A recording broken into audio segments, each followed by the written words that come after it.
Thank you. Thank you. How do I sound? Can you hear me? All right, cool. All right, thank you.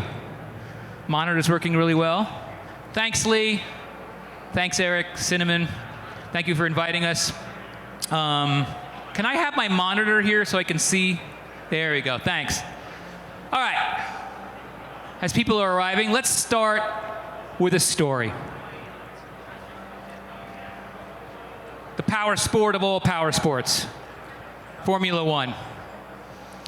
The final race of the year is starting in 1 hour. John Carter has run 24 races, but 7 times his engine blew out. Should John Carter race or not? And as you know, deciding whether to race or pull out of a race means a lot of money, right? You can lose sponsorship money. If your engine blows out, it could be very hefty as far as repairs. Should he run or not? So he heads towards his head mechanic and says, okay, I'm going to plot the data of the last 7 blowouts. I'm going to put them on a simple scatter plot, simple chart. I'm going to plot the degrees, the temperature outside when we started the race, and how many times we blew a gasket. And this is what the data showed. He also looked at the weather.com report and saw that the projected temperature at race time was 63 degrees. Should he race or should he not race? Does anybody want to scream out an answer? He should race. Why? Probably inconclusive evidence, right? Anybody want to yell out race or not race? It's kind of hard to really tell with this data. And to his chagrin, yeah, the data is really inconclusive. However, what is not shown on this chart is all the plot lines of when he raced successfully without a blowout. Let's take a look at those. Those are the blue dots. And now, as I see someone say, aha, it's the aha moment, it now becomes crystal clear whether John Carter should race, right? Pretty simple, right? When you look at it this way, the risk becomes very clear. Every race that was successful happened when the temperature was 65 degrees or above. When it was below, certain failure, okay? So this is sort of the theme of today when we get to the market monitor dashboard. Now, the interesting thing is this story is not over. There's a twist. The data that you just saw was real, but had nothing to do with auto racing at all. What it had to do was with the 1986 launch of the Space Shuttle Challenger. A true story. The data was presented at an emergency NASA teleconference, the red dots, scribbled in hand in a simple table and faxed to Kennedy Space Center. Engineers used the chart to argue that the shuttle O-rings malfunctioned in the cold before it might happen again. But the decision makers only saw the red dots that you saw before I displayed the blue dots, right? They were unconvinced. Nobody asked to see the data points that they didn't ask for. So they made the decision to launch.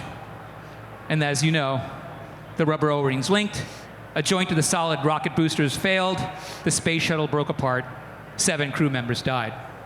It's a tragedy, just because someone didn't know how to craft an appropriate data visualization.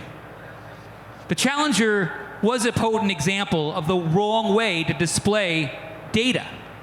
The right data visualization would have shown the whole truth. And we know that that's kind of an issue in today's culture. One more lesson. You gotta know what you do not know. What do I mean by this? There are 12 black dots in the next image you are all about to see. However, your brain will not let you see them all at once. I want you to focus on as many black dots that appear in the next grid. And try to see as many as you can. Right, I see people doing this.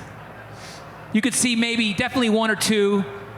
If you've got great peripheral vision, 3 or 4 or 5. I had one student in our master's program say that they saw all the dots, but I think we knew that she was lying. Okay? So what do we gain from that? By the way, that's just my analog example of an algorithm in which you can see all of them. So the lessons are pretty powerful. You have to be mindful of your blind spots, right? You got to be skeptical of first impressions when you do look at data and try to unblind yourself as much as you can. So, that's a little story to start. Get the theme rolling. We have 3 days of competitive analytics today. This is our first presentation, right? By the way, I don't know, I'm going to now show my age. Does anybody remember the movie 3 Days of the Condor? When I crafted that slide, 3 days of competitive analytics, I'm like, wow, that reminds me of a movie I saw a long time ago. Anyway, here we are. We're going to show you a really amazing market monitor toolkit for you guys to use. And then tomorrow we have two workshops, how to forecast your business in 45 minutes or less. I know that's kind of a huge promise and undertaking, but I think we'll be able to get there. And then we have another workshop. Michael's going to take you through what drives segment sales. And then on Friday, we're just going to do a big recap. So our agenda today is that we're going to tell you a little bit. Oh, sugar happy there. Go back. We're going to talk to you a little bit about who we are, like 1 minute. We're going to go into the Market Monitor Toolkit, which I think you're going to find very useful. We're going to show you live market indices, a couple of conceptual tools, and then we're going to announce the winners of our predictive analytics contest that we did for the first time for MIC and AIMEx. So is any of the contestants in the audience? Well, you'll know the winners either way. Okay, just really super quick about who we are, because some of you are out there saying, who is this guy speaking in a bellicose stentorian tone on the mic? So, we are in Newport Beach, California. There's our office. We have offices in the famed Fashion Island. And we are a full-service data analytics firm. We pretty much, our scope of services span all the data and analytics stack, if you will. We're partners with some of the premier software companies in the space, and our clients include pretty much a representation of every industry out there. We work with companies such as Toyota, Honda, Yamaha, all the way down to pharmaceutical companies like Evolus, et cetera, et cetera. And we are quite different, as you're about to see when we show you these new market monitor indicators that we just sort of innovated. Also, side note, Michael and I also teach in the new Masters of Analytics program at UCI. It's a top-ranked analytics program in the world. And I also teach in Switzerland once a year, data science and archetypal psychology. So that's just a little bit about us. So let's jump to the market monitor tool. So, a tool. What is a tool? And I mean this in not the pejorative sense, but a tool is an implement, a device in which serves some function. But what's a market monitor tool, right? And let me tell you what it's not. Because I know you probably have been to different market studies or presentations that show you lots of charts. It's not about pretty charts. It's not about abstract trends. And it's certainly not about trivial facts that you're pretty much going to forget about in 5 to 30 seconds after you see them. What we believe a market monitor toolkit is all about is about giving you guys usable, actionable information, business intelligence, that'll drive either a strategic or a tactical decision, a DDDM, or a data-driven decision. So this is how it's going to work. We're going to start showing you charts in a moment, but let me just tell you the format of the charts. So you're going to see a time series on the bottom. You're going to see, dates across the bottom, and you're going to see a measurement on the Y. And the first thing we're going to show you is the indicator. We're going to show you employment. We're going to show you some financial metrics, and we're going to just show you the trend. And then we're going to actually show you where the benchmark should be. This is where very few market presentations sort of conduct themselves. We're going to actually show you the benchmark. And then we're going to show you what we call a compression signal, meaning you get near that line or go below, it's bad news, right? It's not good news. And then we'll show you, conversely, an expansion signal. And then we'll tell you the direction of the trend. And then we'll tell you a momentum. And we'll even provide a forecast. So this is the concept we're going to show you, which is really important. And then we're going to also tell you what it means for you. And what it means for you is, this is all new, by the way. We took a new model we were developing with some Fortune 500 companies, and we sort of transformed it into this very presentation. So on the left, you see a little grid there, a little scale from 100% all the way down to negative 100%. And when we present an indicator, we're going to tell you what your outlook could be for your business strategically. Should you be more aggressive? Should you be more conservative? Pretty cool, right? Instead of just looking at an abstract chart, it's going to kind of lead you and guide you into what you should do about it. Now, one caveat is this does not work as a one-size-fits-all, right? This is not going to work for all companies, right? It's a template. What you would have to do is then customize it for your own company, of course. So, let's start. Let's start with employment, non-farm job growth. I'm going to do one, and then I'm going to invite my Director of Analytics, Michal Ponton, up to do a lot of the others. So, we have 155 plus million jobs in this country. But what's the trend of employment? So that is the trend. And on a percentage year-over-year growth basis, we're now growing at 3.31%, right? Pretty good. Now, you'll notice some of the charts we cut off the pre-COVID and the post-COVID effects because that would make the charts literally unreadable, okay? Because there's just huge spikes and troughs. So we just cut those right off like a crew cut, okay? Now here we go. What's the benchmark? Because you read in the paper, oh, jobs are growing at 3% or 3.5%. What does it mean? And by the way, there's a lot of misconceptions of what it means. But when you look at the long-term, all-time jobs, they should grow at about 2%, right? So we're at 3.31, not bad. The compression signal, or that's a really fancy way of saying, watch the job growth and make sure it doesn't go below or even near that red line. The red line is 0.57% or 0.5%. So if you see the employment growth in the nation starting to head down and start to get close to that red line, you should maybe perhaps start to really think about what type of meta strategy you should take. Should I become a little bit more conservative? That's what we're trying to drive at, okay? The expansion signal is 3.31%. By the way, this is funny. Anytime we see two granular numbers that are exactly the same, we get very skeptical and we look at it about 500 times, but they are different numbers. They are different calculations. They just happen to be 3.31%. But what we're saying here is that the current level right now is at an expansionary level. That's good. You maybe might want to look at being more aggressive if you just looked in a vacuum at this one driver. Now, we also look at the direction. It's going down. That's a big but. And the momentum is decelerating pretty fast, as you can notice.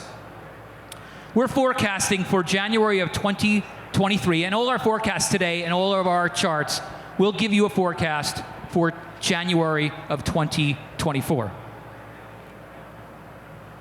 So you can see there, it's going to continue to slide and downshift to about 1.7%.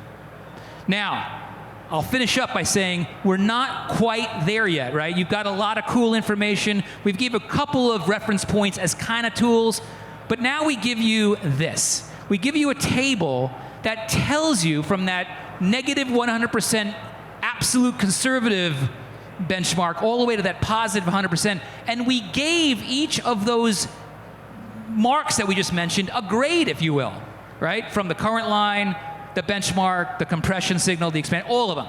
And then that last one on the table to your right is your overall ECR, or expansion compression rating. And it's minus 18%. And what does that mean? Well, it's a little bit under zero, meaning if you had just looked at this one chart, you would give a little pause, perhaps. Now, we're going to show you a few more of these, and then we're going to roll them up into one big number and give you just one number so that you'll leave here today, if you just don't want to think about this, And by the way, if you want the slides, we'll give you our email address to email a request for the slides. You can then walk away with a kind of an essential strategy of sort of a general outlook. So with that, I'm going to turn to Michael, and he's going to take you through a couple of more of these really cool charts. Thank you, David. Okay, I'm going to go through, I think, about 12 of these, so stick with me. We'll go through them fast. I'll try not to bore you to death. So first, we're going to go through earnings. And so this is average hourly earnings, a very good indicator for certain power sports segments. You can see it's about $20 an hour right now, or right now at 4.56% growth. You see our benchmark, our compression, and then our expansion. Right now we are still above expansion, so we're still strong, but we are growing at a decelerating rate. It's starting to come down. And so we are forecasting that this is going to come down just below the expansion line as it, what we call, reverts to the mean, that benchmark level. And this equates to an ECR of 15%. Real disposable income, a great indicator as well. Right? And you can see how negative this is, partially due to inflation, right? Because people are spending more on cost of living. Got that long-term benchmark, the compression signal, which we are well below, and the expansion signal. We are accelerating, but still negative, right? So we are forecasting just around zero growth by January 2024, so just flat, right? And you can see what that equates to as far as an ECR. Personal savings rate. Again, at 3.4% currently, from a very recent high because of COVID. We have our compression signal, our expansion, and currently we are on an upward trend and accelerating, and we are forecasting just below the median benchmark. So we're going to accelerate a little bit slower than we are right now because of what we're forecasting for 2023. As far as recession. Okay, PCE, personal consumer expenditures. This is a big one as well. And you can see our historical time trend, our long-term benchmark. And just a side note, in a lot of these charts you will see that COVID dip and then that spike, right? And that spike is not necessarily fantastic growth. What it means is what we call the base effect, right? So our denominator is so low that any growth seems huge as a percentage, right? So for example, if we're growing from 1 to 2 versus 2 to 10, or 10 to 11, that percentage is exacerbated. So that's why you see these crazy spikes. Right? So PCE is still strong, still above the expansion, but it is trending down. And so we are forecasting, again, a little bit of a reversion to that benchmark, a reversion to the mean, if you will, of around 4%. And again, that equates to an ECR of just under zero. So right around even. Personal consumer expenditures for recreational goods and vehicles. Another interesting one, you see that spike from COVID. Especially for certain segments, spiked really hard, some not so much. We have our long-term benchmark, our compression signal, which we're just above right now, and then our expansion signal. It is decelerating, and it's at a moderate pace. And now I would like to side note that this may be decelerating. Some of this may be due to inventory restrictions, too. So we've noticed that on certain segments, they'd be a lot stronger if you just had the inventory to sell. That equates to negative 47% ECR. Retail spendings on sporting goods, hobbies, musical equipment. Again, same trend. Big old spike on COVID. Reversion to the mean is what we're experiencing right now, and we're going to forecast that to go down a little further.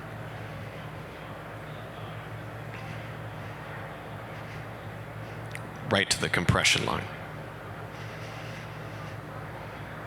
Sticky price consumer price index. Now this is like the CPI or price index, but it focuses on goods that don't fluctuate in price as much. So it's a better indicator of long-term inflation than short-term, right? And so right now that's at about 6.1% or 6.6%. And it is trending upwards, and it's well above that compression line. You notice the compression line swapped on us, right? So we got the compression line on top and the expansion on the bottom because it's an inverse indicator. When it goes up, it's bad, right? Versus all the other ones, up was good. Yep. So this is trending up still, but it is decelerating, right? So we are coming down, or we're forecasting that to come down a bit through 2023.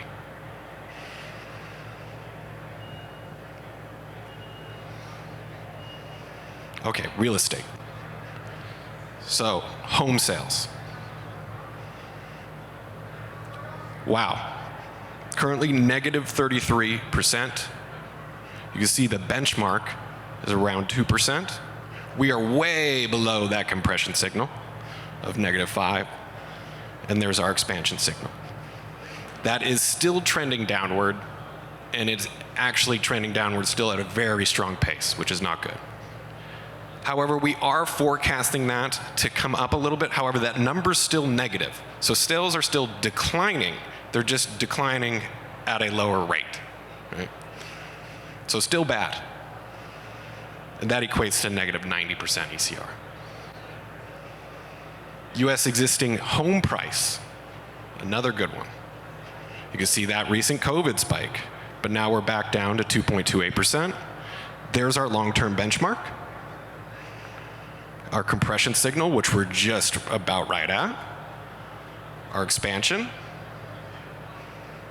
We are trending down pretty quickly, and we are forecasting about flat by the end of the year. Now, as an aggregate value is concerned, so the actual price, that's still all-time highs. So it's not necessarily that bad, we're just not growing, but still all-time high.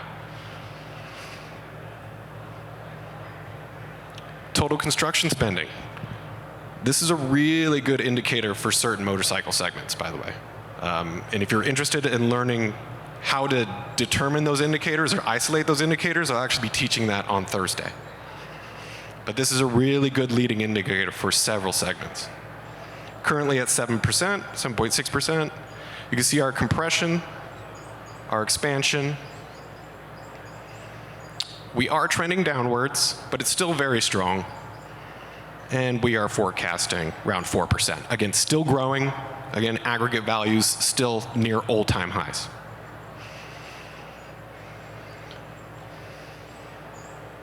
Lastly, vehicle sales.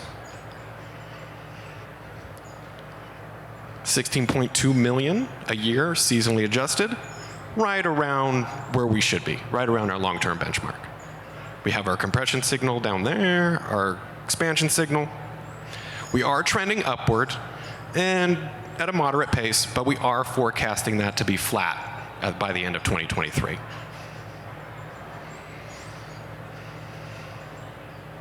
And then miles traveled.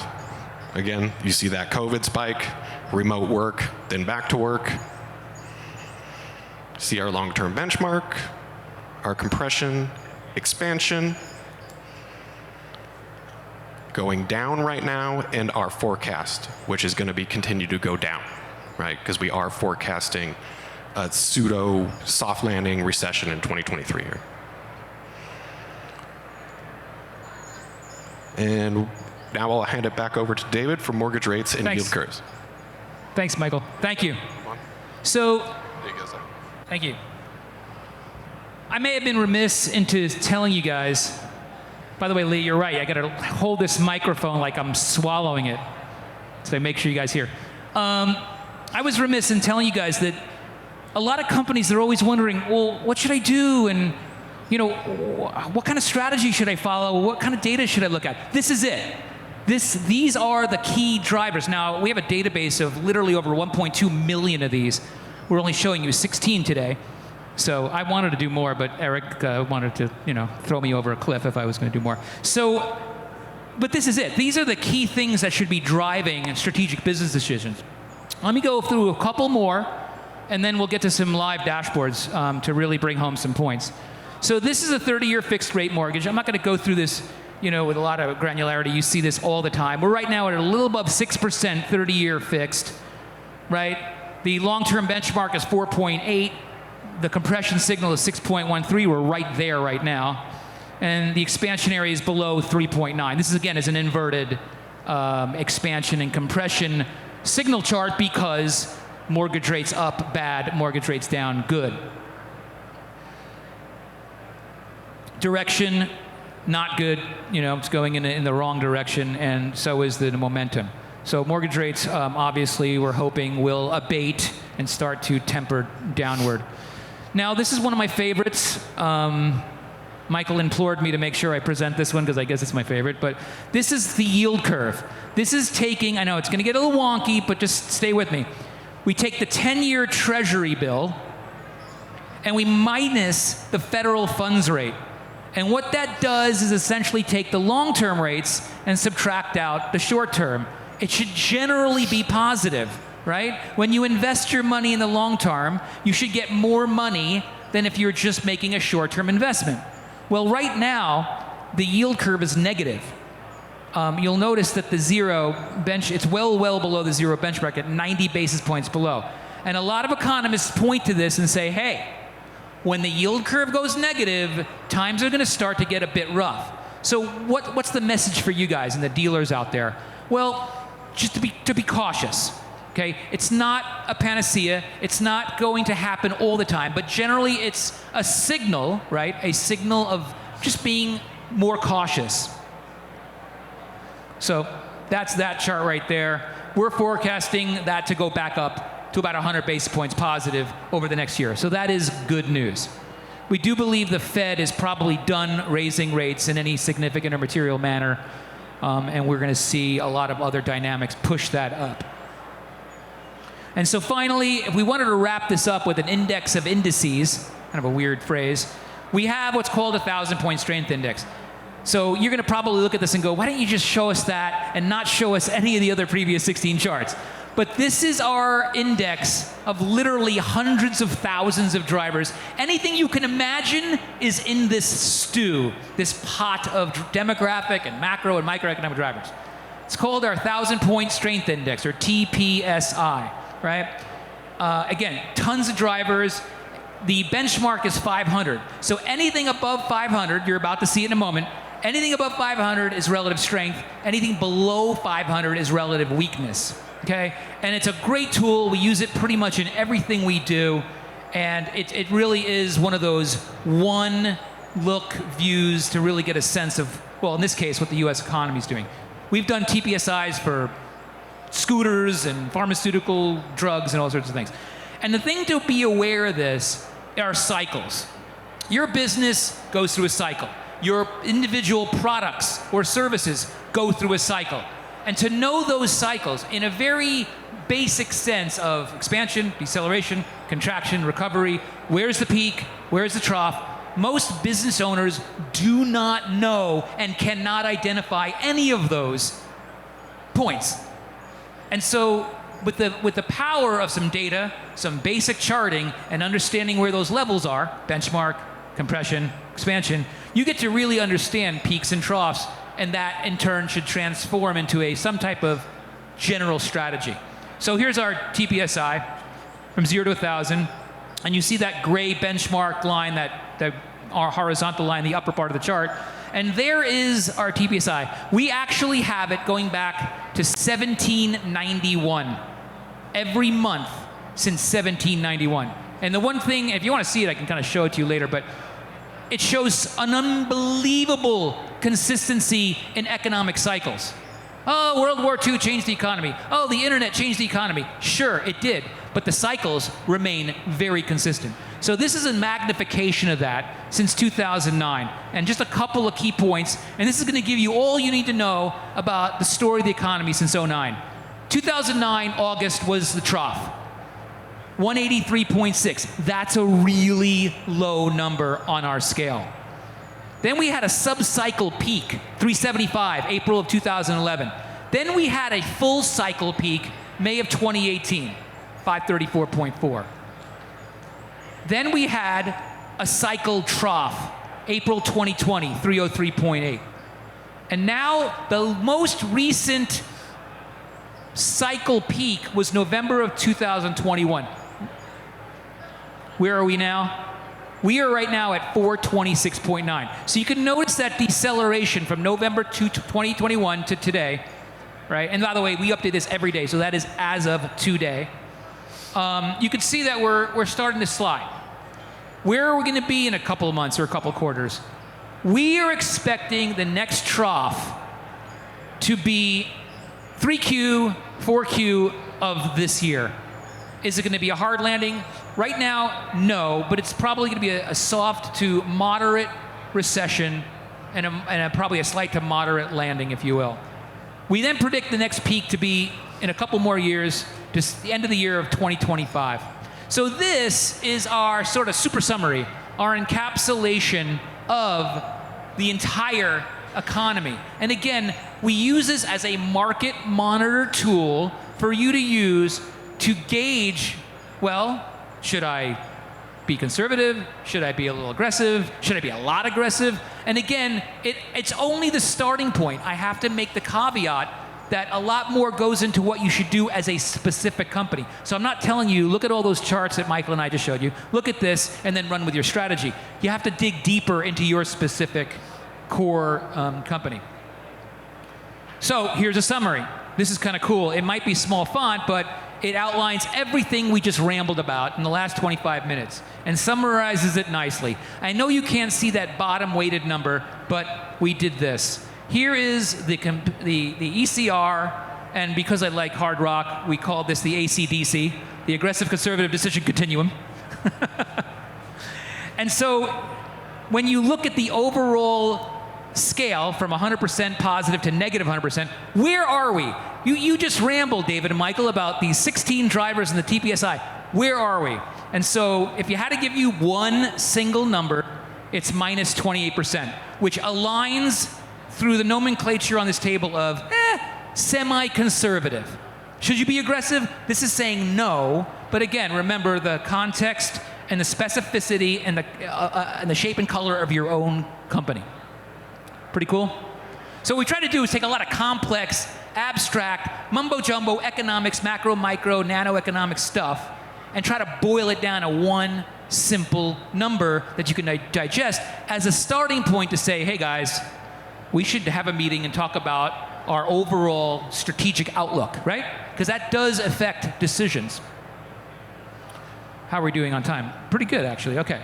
So deliverables, we want to provide specific context to the meaning behind a lot of this technical, analytical chart making, if you will, right? To make data-driven decisions, right? We also want to give you some ideas that I just showed you to do it yourself, right? You can easily go online, download some data, throw it in Excel, and draw your own horizontal lines, right? You can draw your own compression, expansion, and benchmark. If not, look us up. We can help you do that, obviously. And just the idea to have new tools to decipher your own business. I think it's really important. I think this is a great starting point. Okay. We're now going to get into some live dashboards, and we have some trepidation every time we hook up, and we're like, okay, we're going to go into our live machine learning dashboards.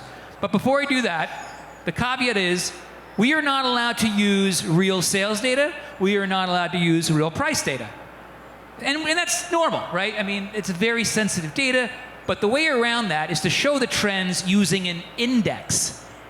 Now, I know I'm going to get a little academic here, but what's an index? Well, real simply, it's a bunch of numbers that you convert and you transform where you choose a date, you say that date is now going to represent 100, and all the other numbers are going to be proportional and relative to that 100.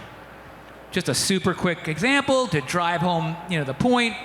Real simple. If you have indicator X and Y, X could be your sales, Y could be employment growth, right?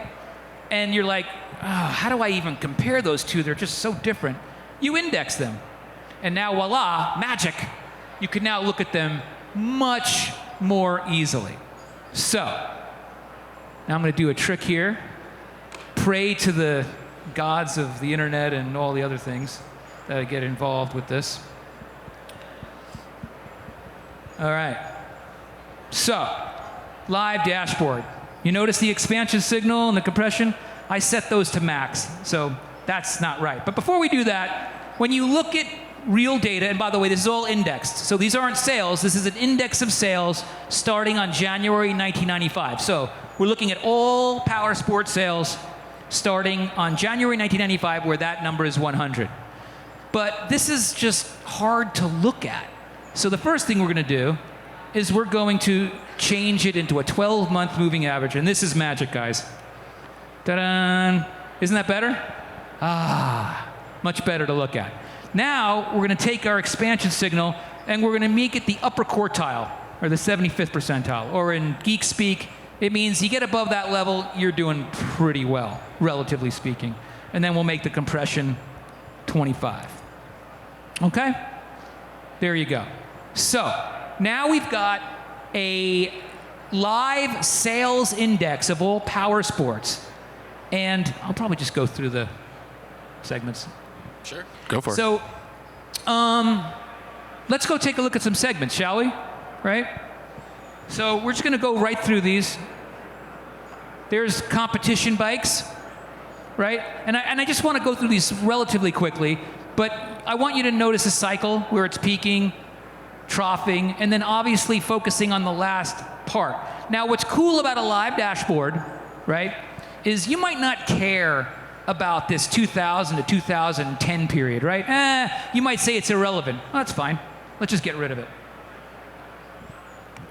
And now we have a new dashboard that automatically shows the index re-indexed to, at this case, October of 2012. So this is what we call what-if analytics, and it's very, very nice to have at your disposal. But we can look at cruisers now, right? And again, these are just a sales index. That's not that. These are just the trending of these numbers based on an index of a given point in time. So you can get a real good sense of the pulse, the color, right, the momentum and the direction. Here is scooter, sport bike, touring, traditional, and trail other. Pretty cool. Again, these are tools, part of the Market Monitor Toolkit, if you will, to help you gauge your own business. Now, one of the cool things we're going to show you in a moment is, well, how do I overlay my specific information to something like this? And I'll show you that in a moment. We can actually look at everything together in one kit and caboodle. So here are all the segments by color. It's kind of nice. You can kind of start to highlight sort of the segments that are doing really well versus not. And again, full control of how you can look at the data through changing the index date. If I look at prices, same thing. So in this case, you can see here, if I highlight cruiser, cruiser in this scenario had the most impactful deceleration of prices. Whereas conversely, right, if you look at scooters, they had the highest, given this range of output. Now, let's do a cool overlay. We're just going to look at touring. So what we did here is touring is in blue. It's the same index number that we just showed you, but now we're overlaying it with total construction. Remember Michael showing you total construction and that trend as well? Well, now you can see both. And what's great about a Market Monitor Toolkit is that you might have the intuition of saying, well, I think home sales and some of the real estate metrics are extremely correlative to your business. I could just type in home sales and say, oh, that looks like it's correlating. I'm not going to get into the specifics of how well it's correlating and leading and all that. That's for a different session. But you can see here visually, right? There's something going on here. Something fits. Something's tracking something else. And so this is the power of good data, of clean data that has trends that could be overlaid with your sales or industry indexes of whatever you wish. Pretty cool. Now, the one thing that is also rather exciting is we scrape and collect public data, public company data, every public company data, and all their financials going back to the beginning of time. So I can look at the 10 power sports here and look at their net income in total. And Eric would love this chart because this shows that actually the industry at this point, as far as net income, is doing great.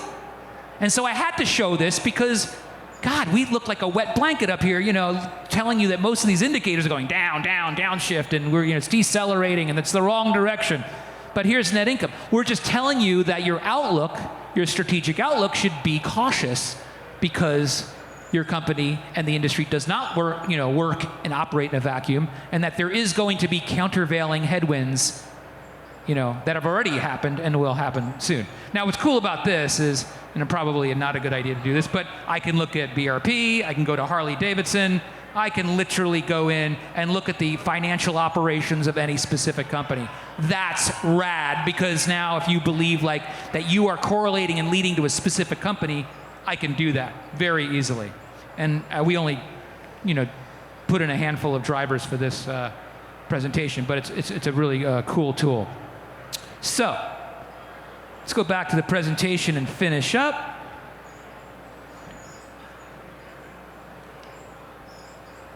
And we're going to talk about just quickly some usable conceptual tools. I looked at this slide, and then I realized this was the disruption stage, and I'm like, oh, cool. This next slide fits really well. So, when people ask me about data and how it fits in decision strategy, this also is a tool in essence, and it boils down this abstract data and analytics into what the hell it means. How do I use it, and how do I even begin to construct a meaning behind it? And I think that this chart sort of does that. When you look at data, it should tell you a few things. One, where have I been? What happened in the past? Where am I now? What may happen in the future? What decisions can I make that are going to plan for the future? And then again, the past, now, and the future. Those are the three basic meta categories you really want to know. And then you have a target, a goal. So those are kind of four things, right? Where have I been? Where am I now? Where am I going? And where do I want to go? Those are the four kind of bubbles on the chart. Now, the fancy academic names for this are descriptive analytics, when you go from past to now. And when you go from now to predictive, that's called, predictive analytics. And when you go from now to target, it's prescriptive, meaning like a doctor, what are you going to prescribe for me to go from A to B? And then you've got goal analytics. And this is where this chart ended for a while, until I kind of plugged in a new concept. And so, yes, there's a cycle, but really there's another piece to this, and this is disruption. This is looking at data and analytics, taking what's there and blowing up the box and saying, I know that this is a trend, but if I invent this, or I do that, or I do this with my company, I can change the paradigm of my business and the industry. Right? This is what Apple did. This is what a lot of companies do, or I should say not a lot of companies, but when they do it with disruption in mind. So this is not in all the books about data and analytics, but I think it's important to think in these terms. It's not about, here's the data in the past, here's where I am now, and let me just do a forecast. It's more to it than that. So what we call these pre-sight, insight, foresight, insight, and farsight. And some of those words are made up, but I think you get the picture. And then finally, something that we kind of drill home to our students and our clients is this data hierarchy. Because then you're like, well, what do I do? I want to start collecting data. What's the concept? What do I grab? And here is the answer. This is sort of the DNA behind, if you're going to make data-driven decisions and you're going to build your own market monitor toolkit, this is conceptually what you have to do, or you'll have blind spots. Remember the blind spots in the story about the F1 and the Challenger? You got to think globally. You have to have some global data. And then you have to have some macro data. For example, total construction cost, spending, or employment growth. And then you have to look at your region of where you're selling. You have to look at the other industry players. That's the fancy term for microeconomics. You have to look at CMA. That means competitive market area. That you're really drilling down to your sub-markets, down to the project, the product. The nanoeconomics means the transaction, analyzing every customer transaction, and then getting down to the components. And this is what most data scientists and business analysts completely forget, that very last little triangle. This entire show, I'm looking at every booth now, and that's literally the last part of that triangle. It's the components. And if you're not analyzing and understanding how your components sell, like the tire and the carburetor and all these things I'm seeing out there, then you're not really using data, and you're letting a piece of that market monitor concept slip by. So that's my admonition about that. Okay, so we held our first predictive contest for AIMExpo. You might have got an email. We got a bunch of submittals, and well, what the heck is that about, right? What was that about? And so to tell you a little bit about that, 2 years ago when I was in Switzerland teaching my first gig there, and I go back there every year, I love it, we created a game for the students because they knew nothing about business, nothing about stats. It was just hard because I didn't know what to do to teach forecasting. That was my job. So we literally used a simple Apple numbers in Excel and created a game. And it was amazing because these students knew nothing about business, I should say next to nothing. And by the end of the term, they were forecasting as well as some of our data science clients. I am not kidding. And so the game itself created such an incentive to look at their own data, their own businesses better. And so now we're actually doing it for pretty large companies who are creating this forecast model within a game. So, without further ado, I believe the contestants predicted a bunch of corporate earnings and a few other items, and here are the results.